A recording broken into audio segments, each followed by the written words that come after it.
مرتبہ سورہ حمد اور 3 مرتبہ سورہ توحید کی تلاوت فرما کر ان مرحومین کی ارواح کو ثواب ایصال فرما دیجئے۔ سید عزیز الحسن نقوی، سیدہ منورہ خاتون، سید آدم مہدی، سید اقتدار حسین جعفری اور تمام مومنین اور مومنات کی ارواح، محمد علی اللہ رکھیے جملہ مرحومین روح فیملی۔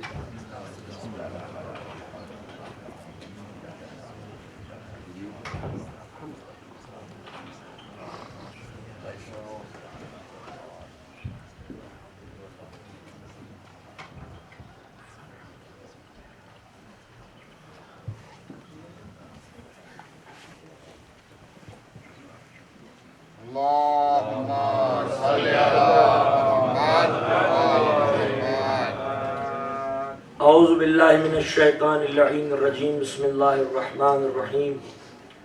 الحمدللہ رب العالمین والصلاة والسلام علی اشرف الانبیاء والمرسلین سید الاولین والآخرین شفیع المذنبین ابی القاسم المحمد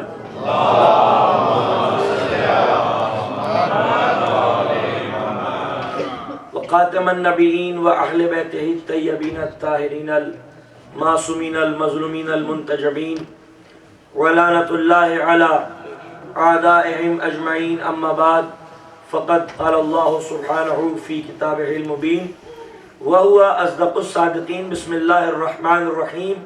ان الدین عند اللہ الاسلام۔ صلوات پڑھیں۔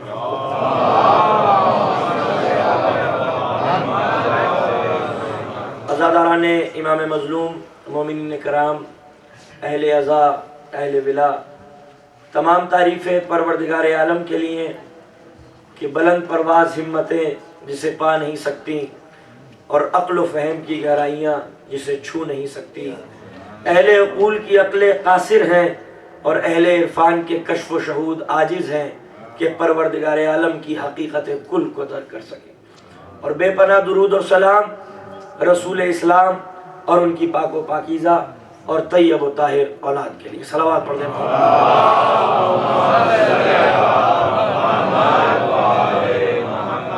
عظمت محمد و آل محمد پر بلند ترین صلوات پڑھ دیں۔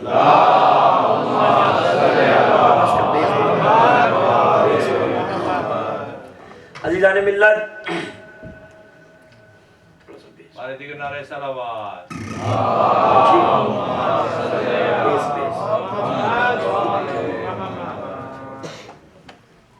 عزیزان گرامی، ادیان آتے ہیں، ریلیجنز آتے ہیں، تحریکیں پیدا ہوتی ہیں، نظریات سر اٹھاتے ہیں، انقلاب لانے والے انقلاب لاتے ہیں، نظریہ داں نظریات پیش کرتے ہیں، فلسفہ پیش کرتے ہیں۔ زمانہ اور دنیا اسے قبول کرتی ہے، لیکن جیسے جیسے وقت آگے بڑھتا چلا جاتا ہے، دنیا اس نتیجے پر پہنچتی ہے، زمانہ اس نتیجے پر پہنچتا ہے کہ جو نظریہ فلاں فلسفی نے دیا تھا، جو نظریہ ارسطو نے دیا تھا، جو نظریات سقراط نے پیش کیے تھے، جو نظریات فلاں دین اور مذہب نے دیے تھے، وہ منسوخ ہو گئے ہیں، ان پر زنگ لگ گیا ہے۔ جیسے جیسے زمانہ ترقی کرتا چلا جاتا ہے، مذاہب، ادیان اور ان کے نظریات اپنی افادیت کھوتے چلے جاتے ہیں، ان کی عظمت کم ہوتی چلی جاتی ہے۔ آج آپ دیکھیں کہ ارسطوٹل جیسا شخص فلسفی، جس کے نظریات کو پوری دنیا نے قبول کیا تھا، اور کسی عالم کے اندر یہ جرت نہیں تھی کہ وہ کوئی بھی نظریہ اپنا پیش کرے اور ارسطو کے نظریات سے اپنے نظریے کی تائید حاصل نہ کر لے۔ ہمت ہی نہیں تھی کسی فلسفی کی کہ جب تک ارسطو اور سقراط ان کو ٹیسٹیفائی نہ کر دیں، کوئی بھی فلسفی اپنا نظریہ پیش نہیں کر سکتا تھا۔ لیکن اگر آپ ارسطو جیسے شخص اور فلسفی کے نظریات کا تجزیہ کریں تو آپ اس نتیجے پر پہنچیں گے کہ ارسطوٹل جیسے شخص کی 70% تعلیمات دم توڑ چکی ہیں، منسوخ ہو چکی ہیں۔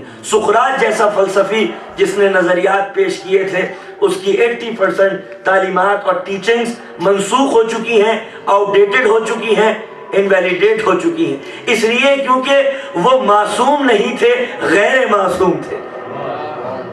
جو غیر معصوم کوئی نظریہ پیش کرتا ہے تو جیسے جیسے زمانہ ترقی کرتا چلا جاتا ہے، سائنٹیفک راہوں پر آگے بڑھتا چلا جاتا ہے، تو وہ اس نتیجے پر پہنچتا ہے کہ نہیں، جو بات کہی تھی اس دور کے لیے اچھی تھی لیکن اب یہ منسوخ ہو چکی ہے، اب یہ آؤٹ ڈیٹڈ ہو چکی ہے، اب یہ نان سائنٹیفک ہو چکی ہے۔ کیوں؟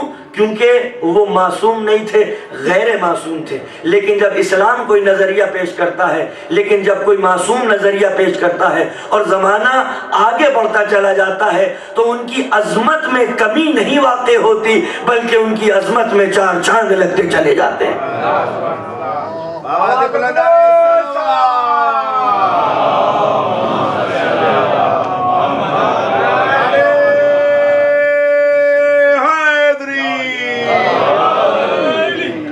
یہی وجہ ہے کہ اگر آپ نہج البلاغہ کے خطبوں کا اور مولا کائنات کے اقوال کا مطالعہ کریں تو آپ اس نتیجے پر پہنچیں گے کہ 1400 برس کی ترقی، 1400 برس ہو گئے مولا کائنات کو یہ خطبے دیے ہوئے، اور یہ اقوال ذری جو ہیں یہ وجود میں آئے ہوئے 1400 برس ہو گئے، لیکن 1400 برس کی ترقی امیر المومنین کے خطبے کے ایک لفظ کے زیر و زبر کو بھی منسوخ نہیں کر سکی۔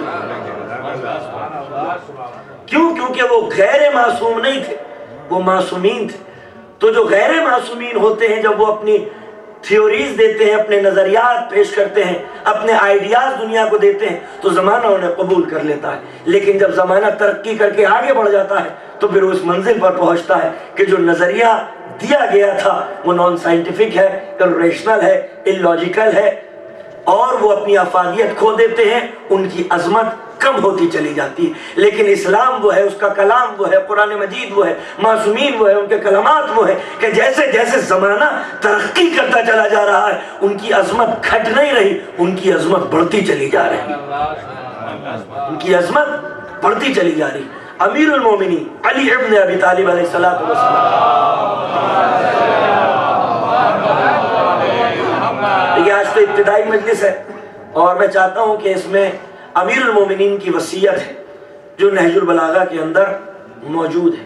یہ وہ کمپریہنسو ول ہے مولا کائنات کی کہ جس میں مولا کائنات نے اسلام کے نظام کو سمو دیا، پورا سسٹم آف اسلام اس چھوٹی سی وصیت کے اندر ہے، جس میں تقریباً جو موسٹ امپورٹنٹ ہے وہ 8-9 پوائنٹس ہیں۔ انشاءاللہ اس پہ تبصرہ کروں گا، دامن وقت میں بہت زیادہ گنجائش نہیں ہے، 45 منٹ کے اندر انشاءاللہ جو ہے وہ اپنے بیان کو میں سمیٹ کر انشاءاللہ باب مصائب میں داخل ہو جاؤں گا۔ تو دیکھیں عالم اسلام میں 2 امپورٹنٹ وصیتیں موجود ہیں۔ ایک قرآن کے اندر جو حکیم لقمان کی سورہ لقمان میں یہ ول حضرت لقمان کی موجود ہے، اور نہج البلاغہ کے اندر امیر المومنین علی ابن ابی طالب علیہ الصلوۃ والسلام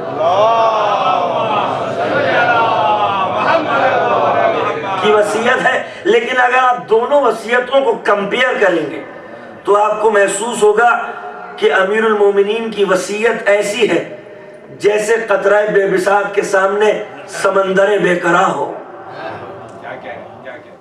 بحر بے قرار ہو۔ امیر المومنین کی وصیت ہے۔ امیر المومنین کی وصیت کا پہلا جملہ، مولا جو وصیت کر رہے ہیں ایڈریس کسے کر رہے ہیں؟ امام حسن اور امام حسین، ایڈریس کر رہے ہیں ان کو، لیکن دراصل یہ وصیت ان کے لیے نہیں ہے، یہ وصیت ہم لوگوں کے لیے، کیونکہ معصومین کا سلیبس ہم جان ہی نہیں سکتے۔ جو مولا کی دعائیں ہیں، دعائے کمیل، دعائے صبا، دعائے مشلول، یہ ہم لوگوں کی ذہن سازی، کردار سازی اور روحانی اور اخلاقی تربیت کے لیے ہے۔ اگر آپ سن لیں کہ معصوم میں اور پروردگار عالم میں کیا گفتگو ہوتی ہے تو روح مفارقت کر جائے، اس لیے کیونکہ ہم برداشت ہی نہیں کر سکتے، ہمارے قلوب متحمل ہی نہیں ہے کہ جلی اور ولی کے درمیان کیا گفتگو ہوا۔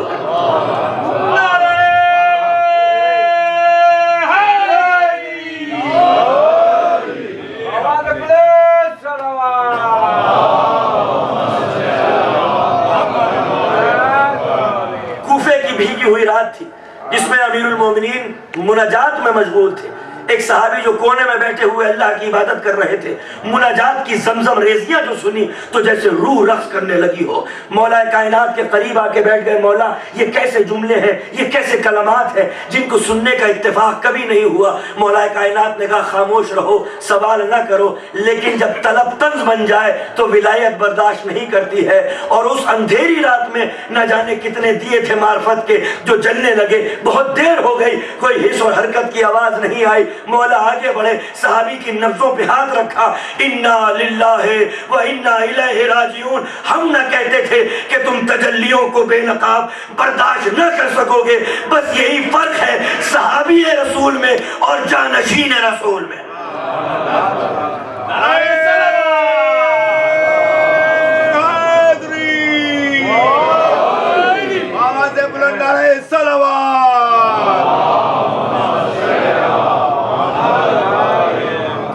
کہ جانشین رسول تجلیوں کو بے نقاب برداشت کرتا ہے. میرا مولا فرماتے ہیں، یہ وصیت کس کے لیے؟ ہم لوگوں کی. مولا فرماتے ہیں کہ تقوی الہی اختیار کرو. اتقوا اللہ، تقوی الہی اختیار کرو.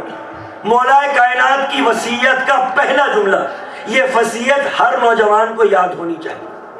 مولا کائنات کی وصیت، اگر مولا کی وصیت ہمیں یاد نہیں ہوگی تو پھر کسے یاد ہوگی؟ تو مولا فرماتے ہیں کہ تقوی الہی اختیار کرو. اتقوا اللہ. کیوں؟ کیونکہ بنا تقوی کے کوئی بھی عمل قابل قبول ہوتا ہی نہیں. تقوی ہے تو عمل قبول ہے. یا یوں کہوں کہ نماز، روزہ، حج، زکوٰۃ، خمس، یہ جتنے بھی فروع دین ہیں یہ قبول ہوتے ہیں جب ولایت ہو.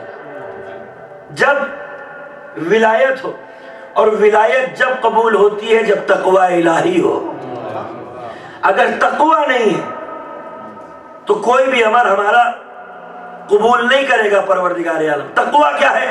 دو جملوں میں سن لیجئے کہ عموماً معصومین یہ بیان فرماتے تھے کہ واجبات پر عمل کرنا اور محرمات سے پرہیز کرنا یہ ہے تقوی الہی.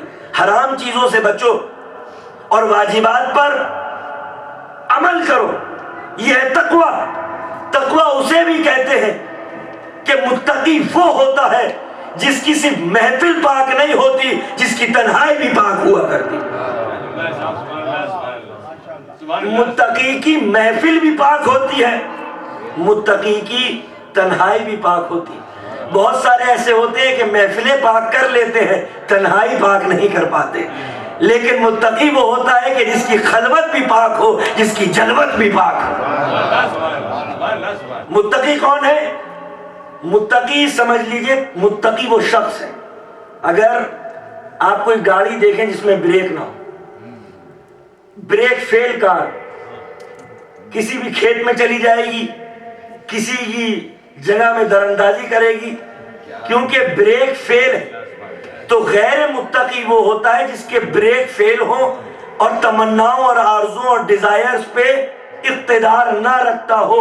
یعنی جو غیر متقی ہوتا ہے وہ خواہشات کا غلام ہوتا ہے، اور متقی وہ ہوتا ہے جس کی خواہشات اس کی غلام ہوا کرتی. تو غیر متقی کون؟ جو خواہشات کا غلام. اور متقی کون؟ خواہشات جس کی غلام ہے. جانور میں اور انسان میں فرق کیا ہے؟ جانور کو اپنی ڈیزائرز پہ کنٹرول نہیں ہوتا. پیاس لگی اور منہ پانی میں ڈال دیا، یہ نہیں دیکھا کہ نجس ہے کہ پاک ہے. بھوک لگی، کھیت میں منہ ڈال دیا، یہ نہیں دیکھا کہ حلال ہے کہ حرام ہے. بیوہ کا کھیت ہے، یتیمہ کا باغ ہے، جانور یہ نہیں دیکھتا ہے. جانور یہ نہیں دیکھتا کہ یتیمہ کا باغ ہے، جانور منہ ڈال دیتا ہے. اور انسان اسے کہتے ہیں کہ جو اپنی ڈیزائرز اور آرزوؤں پر کنٹرول رکھتا ہو. متقی کون ہے؟ تقوی الہی اختیار کرو، یعنی جس کی ڈیزائرز پہ اس کا کنٹرول ہو، ڈیزائرز اس کی ماسٹر نہ ہو، وہ اپنی ڈیزائرز کا ماسٹر ہو. یہ ہے دین کی تربیت کہ خواہشات کے غلام مت بن جانا، بلکہ خواہشات کو اپنا غلام بنا لینا. جسم کے غلام مت بن جانا، جسم کو اپنا غلام بنا دینا. یہ ہے متقی کی تعریف، یہ ہے تقوی الہی. تو تقوی الہی اختیار کرو. مولا کی وصیت کا پہلا پوائنٹ حرام چیزوں سے پرہیز مولا نے تعریف بیان کی. بہت سارے لوگ کہتے ہیں ارے بھائی اگر ایک بار میکڈونلڈ کا حرام برگر کھا لیا جائے, ہیم برگر, تو کیسا رہے گا؟ ایک ہی بار تو ہے. لیکن یاد رکھیے ممکن ہے کہ اگر آپ کسی سے پوچھیں فزیشین سے کہ بھائی فلاں چیز اگر اس مقدار میں استعمال کی جائے سردیوں کے اندر ریڈ وائن, تو کیا مفید ہے یا نقصان دہ؟ کیونکہ شریعت کا فلسفہ وہ ہے کہ جو چیزیں جسم انسانی کے لیے مضر ہے وہ حرام ہے, اور جو چیز فائدے مند ہے وہ حلال ہے. شریعت محمدی یہ مت سوچئے گا کہ رسول اللہ کی ضد کا نام ہے حلال و حرام, یا پروردگار عالم کی ضد کا نام ہے حلال و حرام. نہیں, جو آپ کے لیے فائدے مند ہے وہ حلال ہے, جو نقصان دہ ہے وہ حرام ہے. یہ ہے شریعت کی فلسفی.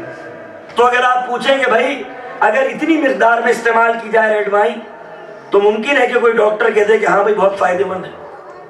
تھیوریز ہیں, لیکن یاد رکھیے کہ جب ڈاکٹر فزیشین قانون بناتا ہے تو اس کے پیش نظر بشر کا جسم ہوتا ہے, صرف جسم, اونلی فزیکل باڈی. لیکن جب پروردگار عالم قانون بناتا ہے تو اس کے پیش نظر انسان کا جسم بھی ہوتا ہے, اس کا ذہن بھی ہوتا ہے, اس کی روح بھی ہوا کرتی ہے. تکبیر! اللہ اکبر! اللہ اکبر!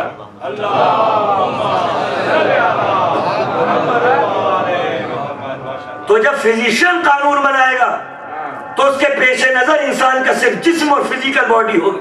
وہ یہ دیکھے گا کہ باڈی کے لیے کیا فائدے مند ہے اور کیا نقصان دہ ہے. لیکن جب ریلیجن قانون بناتا ہے, ریلیجن شریعت کو ڈھالتا ہے, تو اس کے پیش نظر انسان کی آنے والی نسلیں بھی ہوا کرتی ہیں کہ کس غذا کا اثر انسان کی نسلوں کے اوپر مرتب ہوا کرتا ہے, کس غذا کا اثر انسان کی روح کے اوپر مرتب ہوا کرتا ہے.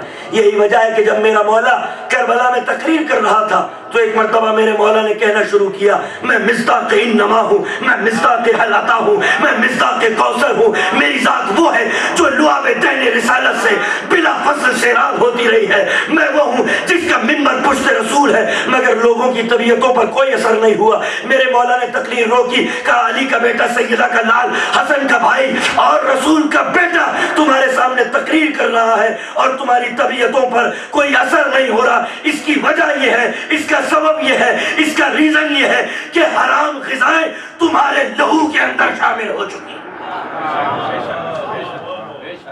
تو جب حرام غذائیں لہو کے اندر سرایت کر جاتی ہیں تو پھر حسین سمجھ میں نہیں آیا کرتا. حسین اس کی سمجھ میں آتا ہے جس کے لہو کے اندر طیب و طاہر اور پاک و پاکیزہ غذا اور رزق دوڑ رہی ہو. تو ضرورت کس بات کی ہے؟ حرام اور حلال ہم سوچیں گے کہ ہمارے جسم کو نقصان نہیں دے, لیکن ہم نہیں جانتے کہ ادھر ہم نے حرام ہیم برگر کھایا, ادھر ہماری نسلوں پر اس کا اثر کیا مرتب ہو رہا ہے, ہماری روحوں پر اس کا اثر کیا مرتب ہو رہا ہے. بہت سارے جانور ایسے ہوتے ہیں جو بغیرت ہوتے ہیں, یزید ٹائپ, وہ نہیں جانتے کہ کون سا رشتہ ہے اور کون سا رشتہ نہیں ہے, تمیز نہیں کر پاتے حلال اور حرام. اس کا گوشت کھانا اسلام نے حرام قرار دیا. کہا جاتا ہے کہ جو اس کا گوشت کھاتا ہے وہ صفت میں بالکل اس کے مشابہ ہو جاتا ہے, بغیرتی اس کے اندر شامل ہو جاتی. تو اس کا مطلب غذاؤں کا اثر صرف جسم پر مرتب نہیں ہوتا, روح بشر پر بھی مرتب ہوتا, اس کا اثر نسلوں میں بھی منتقل ہوتا ہے. تو لہذا تقوی الہی اختیار کرو. دوسرا پوائنٹ مولا کہتے ہیں کہ ظالم سے نفرت اور مظلوم سے محبت. ظالم سے دشمنی, مظلوم سے دوستی کرنا. دیکھیے اسلام دین فطرت ہے اور فطرت کے اندر دونوں جذبے ہیں, محبت کا بھی اور نفرت کا بھی. اگر کوئی کہے کہ نہیں کسی سے نفرت نہیں کرنی تو یہ بھی غلط ہے, اور کوئی کہے کہ کسی سے محبت نہیں کرنی یہ بھی غلط ہے. جو محبت کے لائق ہے ان سے محبت کی جائے, جو نفرت کے لائق ہے ان سے نفرت کی جائے. باطل سے نفرت, ظالموں سے نفرت اگر نہیں ہوگی تو پھر انسان ان کے ظلم کو قبول کر لے گا. یہ جو ہم حج کرنے جاتے ہیں اس میں دو چیزیں بڑی امپورٹنٹ ہیں، ایک صفا اور مروہ کے درمیان صحیح، اور دوسرا رمی الجمرات، شیطانوں پر پتھر مارنا۔ یہ صفا اور مروہ کے درمیان دوڑنا ہے تولا، اور شیطانوں پر کنکریاں مارنا ہے تبرہ، کیونکہ انسان کی فطرت کے اندر دونوں جذبے موجود ہیں، اور اسلام کسی جذبے کو دباتا نہیں ہے، اس کو اسٹیبلائز کر دیا کرتا ہے۔ صلوات پڑھ دے محمد و آل محمد۔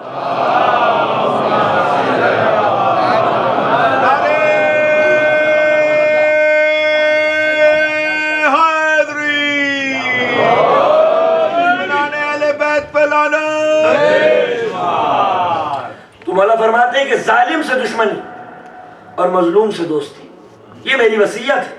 آج الٹا ہو گیا ہے کہ ظالم سے دوستی اور مظلوم سے دشمنی، ہونا یہ چاہیے کہ ظالم سے دشمنی اور مظلوم سے دوستی، تاکہ حق کو تقویت مل سکے اور باطل سماج کے اندر سرنگو ہو سکے۔ تیسرا پوائنٹ مولا کا یہ ہے کہ یتیموں کا خیال رکھنا، یتیموں کا خیال رکھنا، کہیں ایسا نہ ہو کہ تمہاری موجودگی میں یہ تباہ اور برباد ہو جائے۔ تاریخ بتاتی ہے کہ مولا اتنے شفیق تھے یتیموں کے لیے، اتنی شفقتیں فرماتے تھے یتیموں پر کہ جو بچے یتیم نہیں تھے نا کوفے کے اندر، وہ دعا کرتے تھے پروردگار ہمیں یتیم بنا دے تاکہ علی جیسا باپ مل سکے، تاکہ علی جیسا باپ مل سکے، ہمیں یتیم کر دے پروردگار۔ علی اتنے شفقتیں فرماتے تھے یتیموں۔ رسول اللہ فرماتے ہیں کہ جو یتیم کے سر پہ ہاتھ پھیرتا ہے تو جتنے بال اس کے ہاتھ کے نیچے سے گزرتے ہیں پروردگار عالم اتنا نور اس کے ہاتھ میں لکھ دیا کرتا ہے، جو روز محشر نمودار اتنا نور نمودار۔ تو ہماری ذمہ داری یہ ہے کہ یتیموں کا خیال رکھیں۔ ایسا نہ ہو کہ ہمارے ملکوں میں کچھ یتیم ایسے بھی ہوں، ہماری فیملی میں کچھ یتیم ایسے بھی ہوں، ہمارے خاندان میں ہمارے ملک کے اندر کچھ یتیم ایسے بھی ہوں کہ جو اسباب کی بنا پر تحصیل علم نہ کر سکے، جو محنت اور مزدوری کے لیے مجبور ہو جائیں۔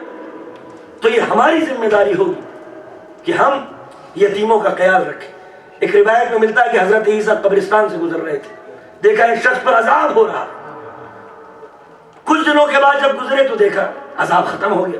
پروردگار عالم سے سوال کیا کہ پروردگار جب میں پہلے آیا تھا تو عذاب ہو رہا تھا، لیکن اب آیا ہوں تو عذاب ختم ہو گیا۔ تو پروردگار عالم نے فرمایا کہ اس کا ایک بیٹا تھا جس نے یتیم کی کفالت اختیار کر لی، پروردگار عالم نے اس کے بھی گناہ معاف کر دیے، اس کے باپ کے بھی گناہ معاف کروا دیے۔ نعرہ صلوات۔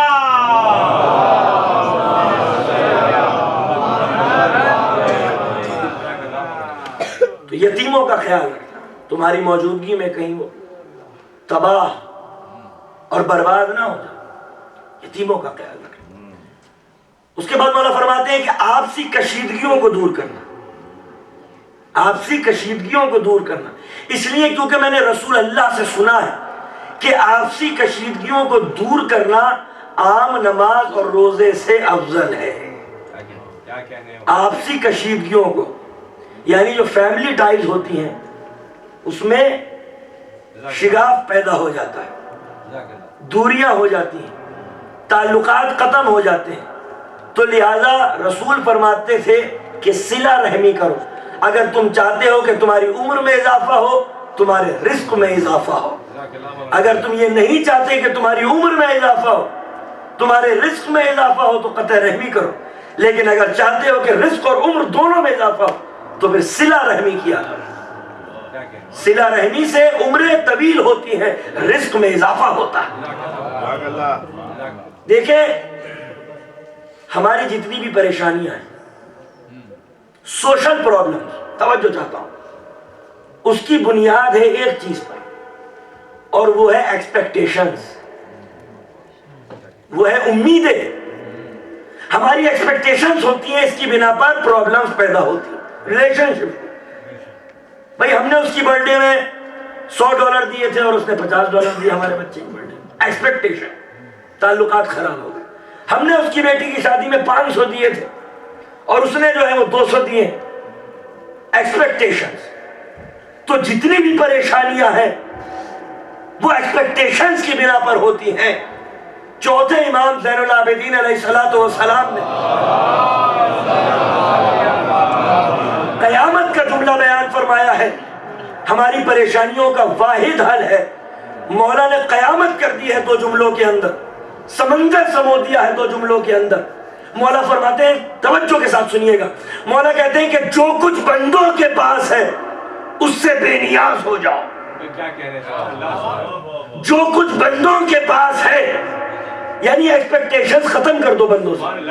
اگر کسی کے ساتھ نیکی کر رہے ہو، کسی کی مدد کر رہے ہو، تو تمہارا منشا اور مقصود پروردگار عالم کی رضا ہونی چاہیے، اس سے صلہ ہونا نہیں چاہیے۔ جب تم یہ ایکسپیکٹ کرو گے کہ یہ بھی مجھے صلہ دے تو وہیں سے پریشانیاں پیدا ہوگی۔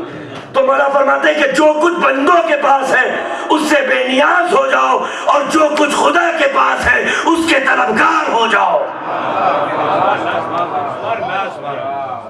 جو کچھ بندوں کے پاس ہے اس سے بے نیاز، اور جو کچھ خدا کے پاس ہے اس کے ایکسپیکٹ کرو تو اللہ سے کرو، ایکسپیکٹ کرو تو محمد و آل محمد کی مقرب ترین ہستیوں سے کرو۔ محتاج لوگوں سے ایکسپیکٹ نہیں کیا جاتا، مجبور لوگوں سے ایکسپیکٹیشنز نہیں رکھے جاتے۔ لہذا امام نے فرمایا کہ آپسی کشیدگیوں کو دور کرو، عام نماز اور روزے سے افضل ہے۔ ہم دین کی فلسفی سمجھتے ہی نہیں، ہم سمجھتے ہیں کہ نماز روزے جیسے اللہ کو ان چیزوں کی ضرورت ہے۔ اللہ کو ان چیزوں کی ضرورت نہیں ہے۔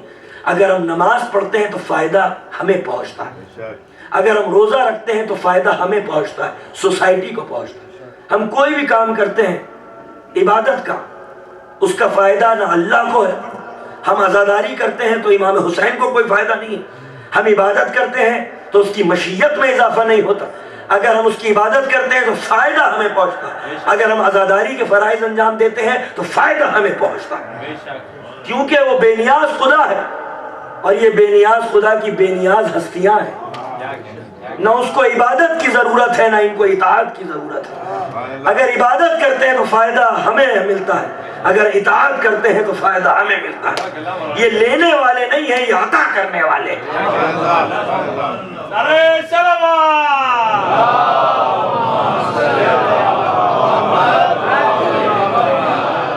آپسی کشیدگیوں کو دور کرو، صلہ رحمی کرو، ایکسپیکٹیشنز ختم کر دو۔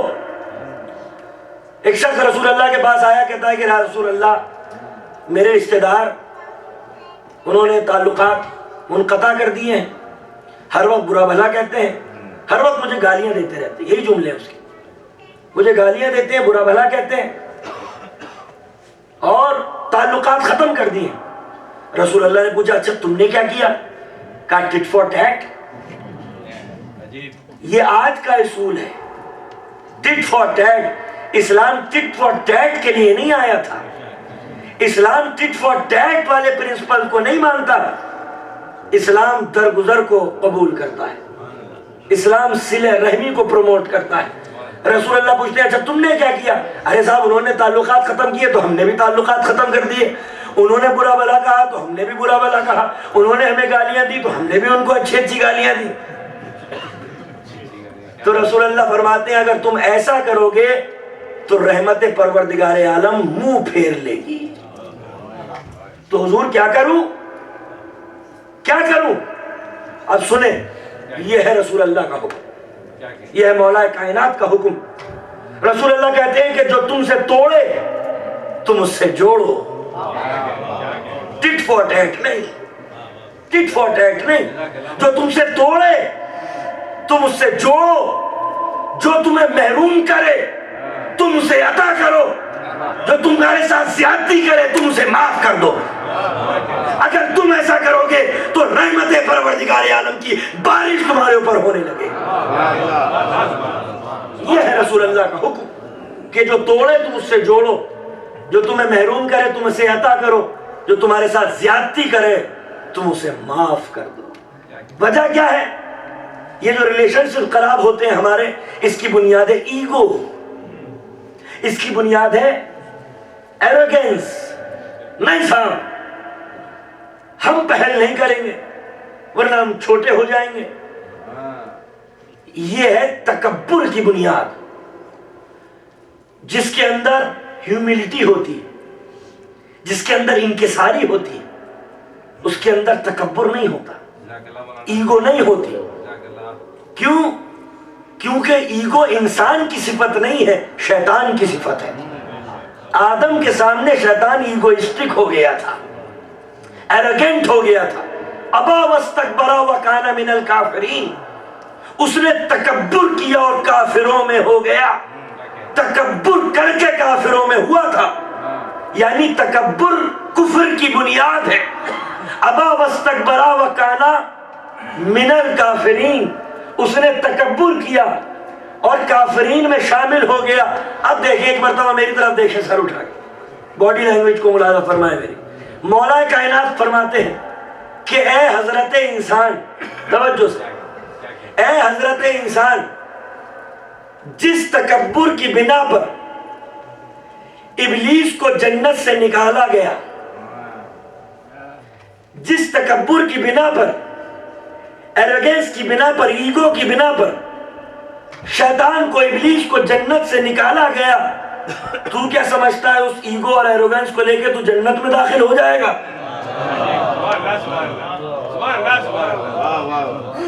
تو کیا سمجھتا ہے جس ایگو اور ایروگنس کی بنا پر شیطان کو نکالا گیا، اس کے ساتھ تو جنت کے اندر داخل ہو جائے گا؟ یہ کیسے ممکن ہے؟ تو کبریائی صرف اسے زیب دیتی، بشر کو کبریائی زیب نہیں دیتی۔ اے انسان، میری زمین پر اکڑ کے مت چل، تو اس زمین کو نہیں دبائے گا، زمین تجھے دبا دے گی، زمین تجھے دبا دے گی۔ ایک بہت بڑے شاعر تھے لکھنؤ کے، وہ ایک قبرستان سے گزر رہے تھے، دیکھا ایک سلطان کی، بادشاہ کی کھوپڑی پڑی ہوئی، بوسیدہ قبر ہے، گلی سڑی ہڈیاں ہیں۔ وہ رک گئے چلتے چلتے اور دیکھنے لگے کہ کبھی بادشاہ تھا، جاہو حشم تھا، جاہو جلال تھا، ہٹو بچوں کی آوازیں تھی، زر و جواہر تھے، سب کچھ موجود تھا، لیکن آج بوسیدہ قبر ہے، ہڈیاں گلی سڑی پڑی ہوئی ہیں۔ دیکھنے لگے شاعر، اور ایک مرتبہ ان کے ذوق شاعری نے انگڑائی اور کہتے ہیں، دیکھ کر کہتے ہیں کھوپڑی کو اس کی، بادشاہ کی، کہ کل تجھ میں بھرا تھا جو غرور آج کہاں ہے؟ کل تجھ میں بھرا تھا جو غرور آج کہاں ہے؟ اے کاسہ سر بول تیرا تاج کہاں ہے؟ کیا کہہ رہے ہیں بھائی؟ صلوات پڑھ دے محمد و آل محمد۔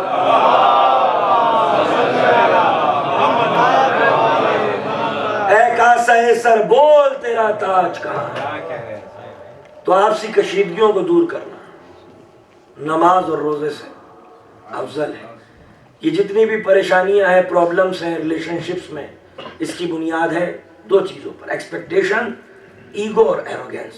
اگر یہ دونوں چیزیں ختم ہو جائیں تو پھر سماج کے اندر 90% برائیوں کا خاتمہ ہو جائے گا۔ تو مولا کائنات فرماتے ہیں، خبردار نماز کو ترک نہ کرنا، کیونکہ یہ دین کا ستون ہے، یہ دین کا ستون ہے۔ اقیم الصلاۃ، صلاۃ قائم کرو، صلاۃ قائم کرو۔ ہم سمجھتے ہیں صلاۃ سے مراد ہے کہ 5 وقت کی نمازیں پڑھ لی، صلاۃ تمام ہو گئی۔ صلاۃ اس کا بھی نام ہے، اس ہی کا نام نہیں ہے، اس کا بھی نام ہے۔ 5 وقت کی نمازیں پڑھنا بھی صلاۃ ہے۔ صلاۃ کیا ہے؟ کہ پوری دنیا مسجد ہو اور ہر عمل ہمارا نماز اور صلاۃ ہونا چاہیے۔ صلاۃ اسے کہتے ہیں کہ جس میں یاد الہی ہو اور استغفار ہو، یاد الہی ہو اور استغفار ہو، اس کا نام ہے صلاۃ۔ یعنی کوئی بھی لمحہ تمہاری زندگی کا ایسا نہ ہو جو یاد الہی سے خالی ہو جائے اور استغفار سے خالی ہو جائے۔ ہر وقت یاد الہی، تبھی تو نماز قائم ہو، تبھی تو صلاۃ قائم ہو۔ یاد الہی اور استغفار کرتے رہو۔ یہ ہے کہ نماز کو مت چھوڑنا، نماز کو ترک مت کرنا، کیونکہ یہ دین کا ستون ہے۔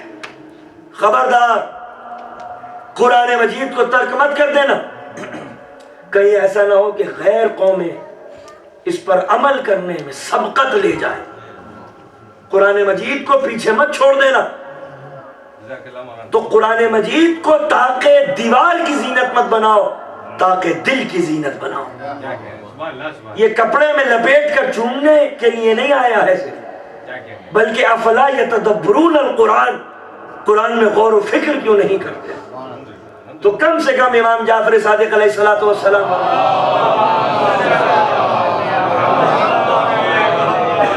کہ نماز صبح کے بعد کم سے کم 5 منٹ ایسے نکالو کہ قرآن مجید کی تلاوت کر سکو، کیونکہ قرآن مجید بھی آل رسول کا قصیدہ ہے۔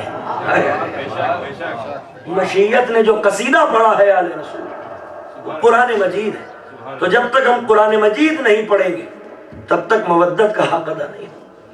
تو قرآن مجید پڑھو غور و فکر کے ساتھ، علم کے ساتھ، آگاہی کے ساتھ، معرفت کے ساتھ۔ تو 5 منٹ ایسے ہونے چاہیے کم سے کم منیمم، کہ انسان قرآن مجید میں غور و فکر کرے۔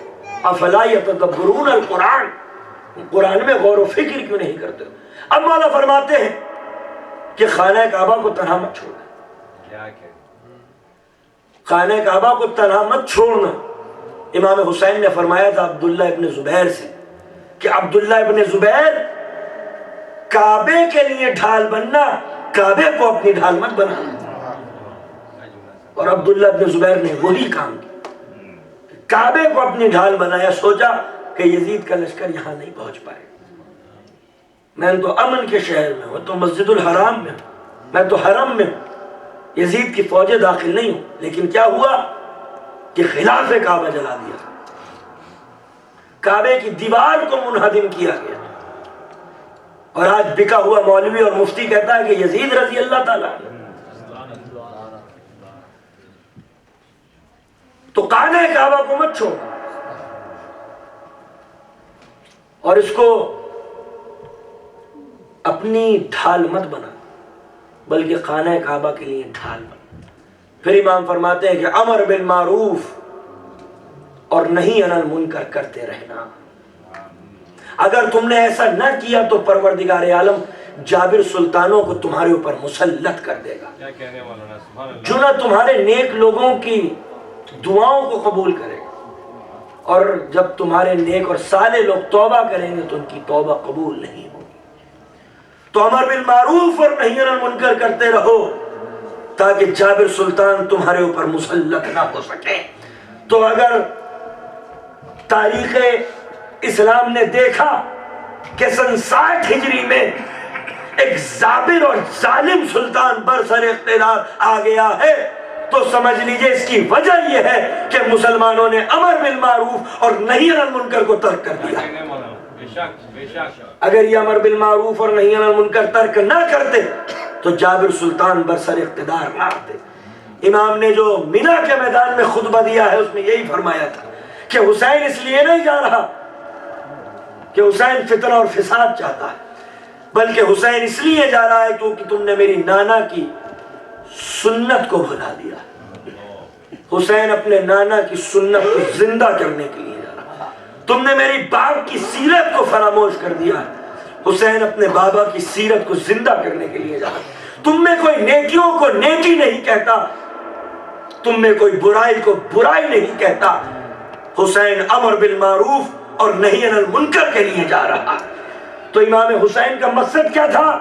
امر بالمعروف اور نہی عن المنکر، تاکہ سماج کے اندر ایک ایسی طاقت پیدا ہو سکے کہ اگر نیکیاں سر اٹھا رہی ہیں تو ان کی فلاح اور بہبود کے لیے ماحول اتنا سازگار کہ کوئی پریشانی واقع نہ ہو سکے، اور سازگار بنا دو ماحول کو، اگر برائی سر اٹھائے تو پھر وہ پنپ نہ سکے۔ یہ ہے مقصد امر بالمعروف اور نہی عن المنکر کا، کہ اگر تم ظلم دیکھو، کوئی برائی دیکھو، کوئی غلطی دیکھو تو فوراً احتجاج کرو، روکو، ٹوکو، ملامت کرو، کوشش کرو زبان کے ذریعے، ایکشن کے ذریعے۔ کم سے کم اس کا درجہ یہ ہے کہ دل سے اس بات کو برا سمجھو۔ امر بالمعروف اور نہی عن المنکر، اگر اسلامی معاشرہ اس پر عمل کر رہا ہوتا تو جابر سلطان کبھی بھی برسر اقتدار نہ آتے۔ یہ لوگ برسر اقتدار اس لیے آئے کیونکہ امت نے امر بالمعروف اور نہی عن المنکر کے فرائض انجام دینا ترک کر دیا تھا۔ امام حسین نکلے، لیکن کتنی عظیم قربانی میرے مولا کو دینی پڑی، کتنی عظیم قربانی، کہ یہ گھرانہ برداشت کر سکتا تھا کہ اکبر اور عباس کے سر کٹ جائے، یہ گھرانہ برداشت کر سکتا تھا کہ حق کی بقا کے لیے قاسم کا لاشا پامال ہو جائے، لیکن اس گھرانے کے لیے یہ برداشت کرنا بہت مشکل تھا کہ زینب کا سر کھل جائے، ام کلثوم کا سر کھل جائے۔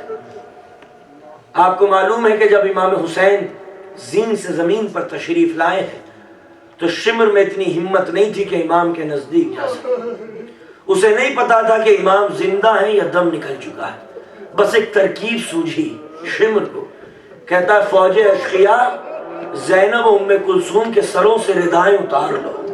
یہ سننا تھا کہ حسین کے جسم میں تھر تھری پیدا ہوگی، آنکھوں کی پتلیاں خیموں کی طرف گھما دی۔ حسین نے کہا ابھی حسین زندہ ہے۔ حسین کو یہ گوارا نہیں ہے کہ حسین کے ہوتے ہوئے کوئی خیموں کی طرف نظریں اٹھا کے دے۔ ہاں عزادارو، 11 مہینے کی قید کے بعد جب آل رسول کی گریہ آزاری نے قصر ظلم کی بنیادوں میں زلزلے پیدا کر دیے اور دمشق کی پرسکون فضاؤں میں یزید کے خلاف نعرے لگنے لگے تو یزید نے یہ طے کیا کہ آل رسول کو رہا کر دیا جائے۔ رات کی تاریکی میں سید سجاد کو بلایا ہے، آج ہاتھوں میں ہتکڑیاں نہیں، پیروں میں بیڑیاں نہیں، گلے میں توق نہیں، کمر میں لنگر نہیں، بڑی عزت کے ساتھ سید سجاد کو بلایا۔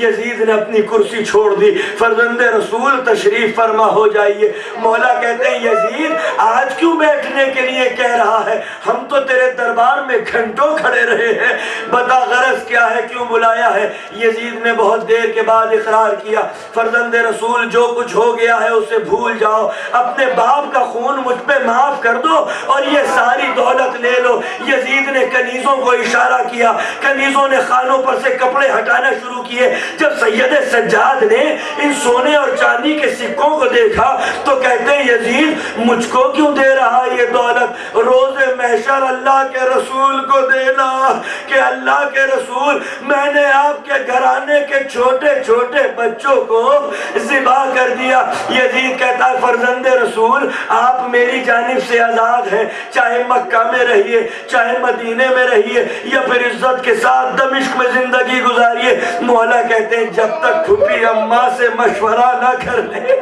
اے زینب کبریٰ تیری عظمتوں کو سلام، آج تو معصوم امام بھی تیرے مشوروں کے بغیر آگے نہیں بڑھتا۔ مولا قید خانے میں آئے، 1 سال کے بعد یہ آواز سنائی دی تھی۔ مولا آگے کہتے پھوپھی اماں ہم آزاد ہو گئے۔ ایمان سے بتائیے اگر کسی قیدی سے آپ کہیں 1 برس کے بعد کہ تم آزاد ہو گئے تو خوش ہو جائے گا نا؟ خوش ہو جائے گا نا؟ لیکن جب سید سجاد نے یہ جملہ کہا ہے تو جو بی بی جہاں بیٹھی تھی وہی بیٹھی رہی۔ ارے جو سر جھکے ہوئے تھے وہ سر جھکے رہے۔ اے سید سجاد ہم کو قید خانے میں مر جانے دو۔ ارے دنیا والوں کو کیا منہ دکھائیں گے کہ نبی کی بیٹیاں بے مقنا و چادر رسن بستہ دیار بدیار کوچا با کوچا۔ کہا پھوپھی اماں چلنا ضروری ہے، پیغام حسینی کا ابلاغ ضروری ہے۔ بس عزادارو بی بی نے کہا سید سجاد ان سے کہہ دو کہ ہمارا لٹا ہوا سامان واپس کر دیں، ہمارے شہیدوں کے سروں کو واپس کر دیں۔ بس لٹا ہوا سامان واپس آنے لگا۔ یہ سید سجاد کا مصلی، یہ زہرا کی ردا، یہ علی اصغر کا جھولا، ایک جلا ہوا جھولا آیا۔ ماں نے تڑپ کے کہا زینب جھولا آ گیا مگر جھولے والا آزادارو اگلی منزل وہ آئی جب شہیدوں کے سر آنے لگے۔ یہ حبیب کا سر، یہ جون کا سر، یہ سعید کا سر، یہ حر کا سر۔ آزادارو زینب تعظیم کے لیے کھڑی ہو گئی۔ اگلی منزل وہ آئی جب جگر کے ٹکڑوں کے کٹے ہوئے سر آنے لگے۔ یہ حسین کا سر، یہ عباس کا سر، یہ قاسم کا سر، یہ اون و محمد کے چھوٹے چھوٹے سر۔ اس کے بعد ایک ایسا سر آیا جو 18 برس کے کلی الجوان کا سر تھا۔ شام کی عورتیں چیخے مار کر کھڑی ہو گئی۔ اے زینب بس اتنا بتا دے جب اس نوجوان کا گلا کٹا تھا تو اس کی ماں زندہ تھی؟ ارے خدا کرے وہ ماں مر جاتی جس کی آنکھوں کے سامنے اس کا کلیل جوان ذبح کیا گیا۔ زینب کہتی ہے شام کی عورتوں ام لیلہ کے بازو تھام لو، یہی وہ بد نصیب ماں ہے کہ جس کی آنکھوں کے سامنے اس کا 18 برس کا کلیل جوان ایڑیاں رگڑ رگڑ کر خون اگل اگل کر مر گیا کربلا کی بن۔ جزاک اللہ مولا کوئی غم نہ دے سوائے غم امام مظلوم کے۔ ہاں زدارو آج ناکے لائے گئے، ناکے پہ محمل تھی، محمل پہ پردہ نصب تھا، بڑی عزت کے ساتھ سیدانیوں کو سوار کیا گیا۔ راوی کہتا ہے میں نے دیکھا کہ محمل سے چیخ کی آواز بلند ہوئی، زینب نے خود کو زمین پر گرا دیا، دوڑتی ہوئی قید خانے کی طرف گئی۔ راوی کہتا ہے زینب کچھ رہ گیا کیا؟ کہا میرے بھیا کی امانت رہ گئی، ایک ننھی سی قبر، اس پہ سیدہ نے اپنا منہ رکھ دیا۔ اے سکینہ بڑا مدینہ جانے کا شوق تھا، اے میری بچی آج سادات مدینے جا رہے ہیں۔ بس جیسے سکینہ کی قبر سے آواز آئی ہو، اے پھپھی اماں جب چچا کی قبر پہ جاؤ تو میرا سلام کہنا، جب چچا کی قبر پہ جاؤ تو میرا سلام کہنا، اور صغرا سے کہہ دینا بڑی خوش نصیب ہو، تمہارے منہ پر تماچے نہیں لگے، کانوں کی بالیاں نہیں اتری، گلے میں رسی نہیں بندھی، دیار بدیار کوچا با کوچا، انا للہ وَإِنَّا إِلَيْهِ رضاً بقضائه وتصریبا لعمره۔ اللہم اغفر للمؤمنین والمؤمنات والمسلمین والمسلمات الاحیاء منهم والاموات تاب بیننا وبینهم بالخیرات انکا مجیب الدعوات انکا علی کل شیء قدیر۔ رب کریم اس ذکر کو بطور عبادت قبول فرما دے، فرش اعلیٰ پر بیٹھنے والے مومنین کے جملہ گناہوں کو معاف فرما دے، جو مقروض ہے غیب سے ان کا قرض ادا کر دے، جو بیمار ہے سید سجاد کے صدقے میں شفاء کاملہ عطا فرما، جو فریض جوان ہے جناب زینب کی راہوں پر چلاتے ہوئے عزت و آبرو کے ساتھ انہیں منزل مقصود تک پہنچا دے۔ ہمارے نوجوانوں کو وہ توفیق عنایت فرما کہ جو تیرے حق کی نصرت میں کام آ سکے۔ خدا نخواستہ کوئی شریعت کا پابند نہ ہو اسے نماز روزے کا پابند کر دے، خدا نخواستہ کوئی عزاداری کو سبک سمجھتا ہو عزائے حسین کی عظمتوں کو اس کی دل کی گہرائیوں میں راسخ فرما دے، غیر اسلامی طاقتوں کو نابود قرار دے، پرچم توحید کو سر بلندی عطا فرما، عزادار جہاں جہاں بھی رہیں تیرے حفظ و امان میں رہیں، ہمارے دینی مقدس مقامات کی حفاظت فرما۔ رب کریم یہ دنیا ظلم سے بھر چکی ہے، ان زخموں کا بس ایک ہی مداوا ہے، حضور کے ظہور میں تعجیل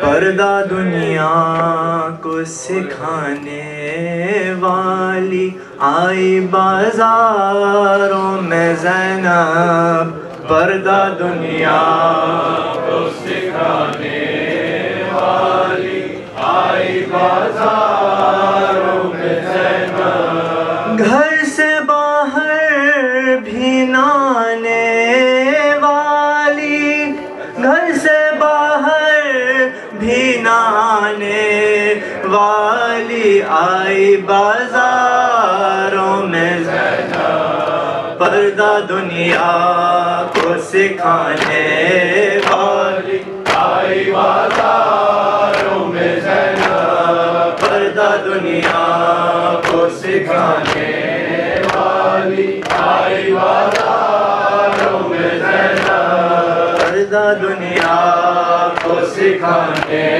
والی آئی بازاروں میں زینب، جس نے بابا سے چڑھائے تھے کئی بار اسیر، جس نے بابا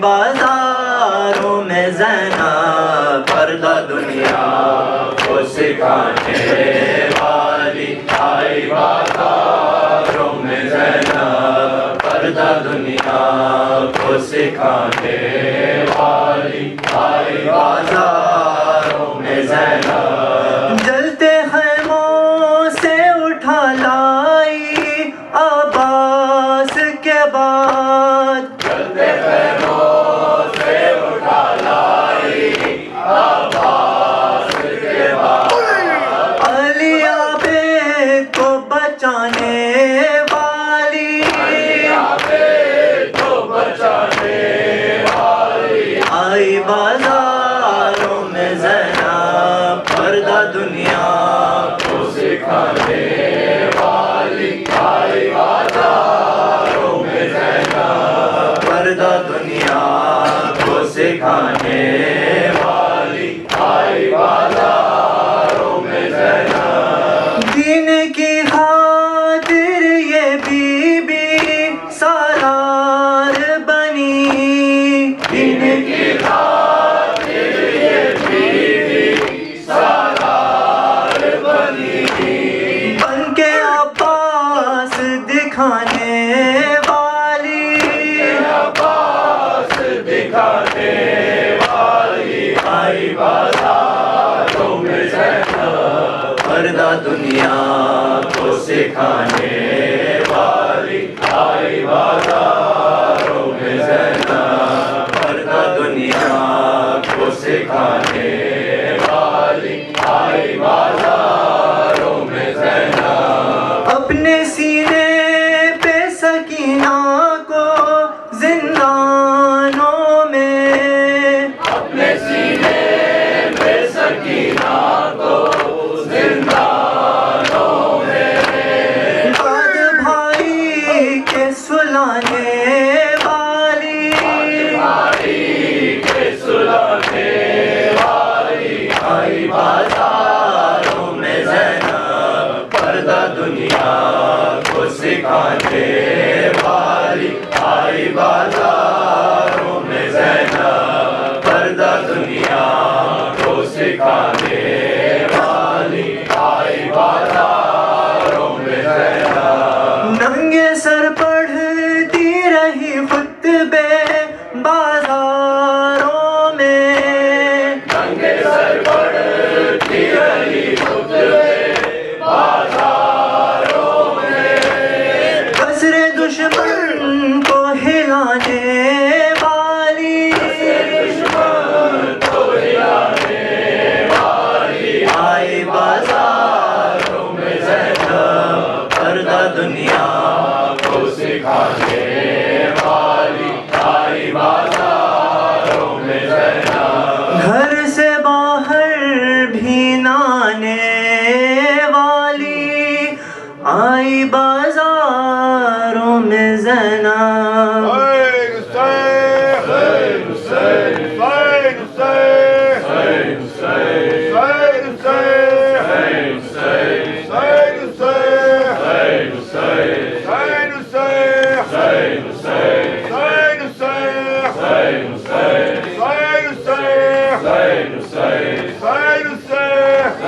زندہ میں سکینہ کو یاد آیا وہ سینہ، زندہ میں سکینہ کو یاد آیا وہ سینہ،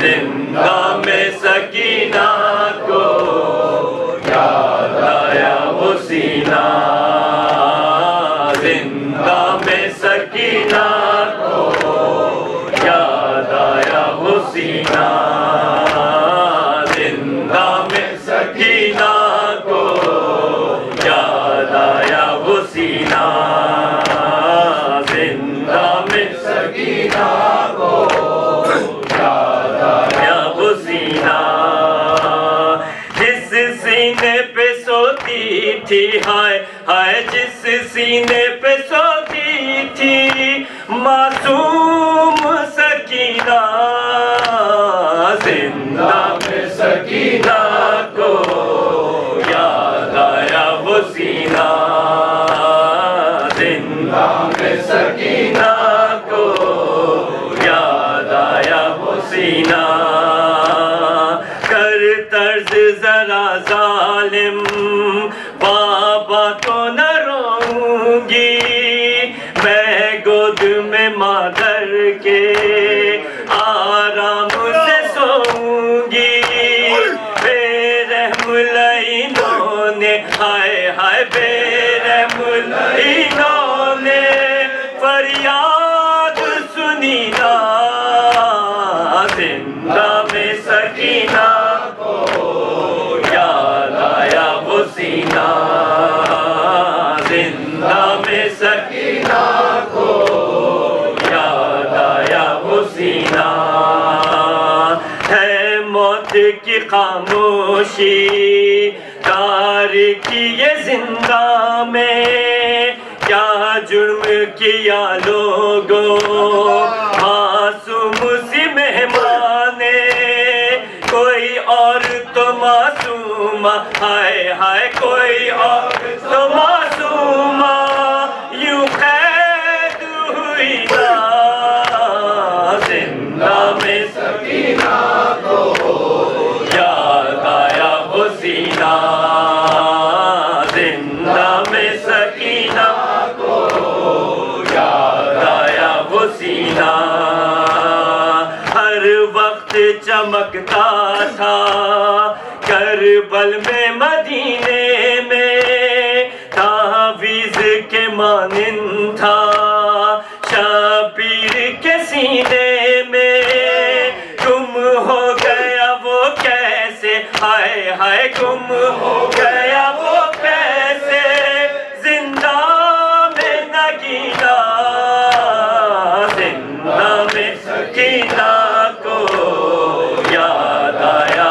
وہ سینہ زندہ میں سکینہ کو یاد آیا وہ سینہ جس سینے پہ سوتی تھی ہائے ہائے جس سینے پہ سوتی تھی معصوم سکینہ زندہ میں سکینہ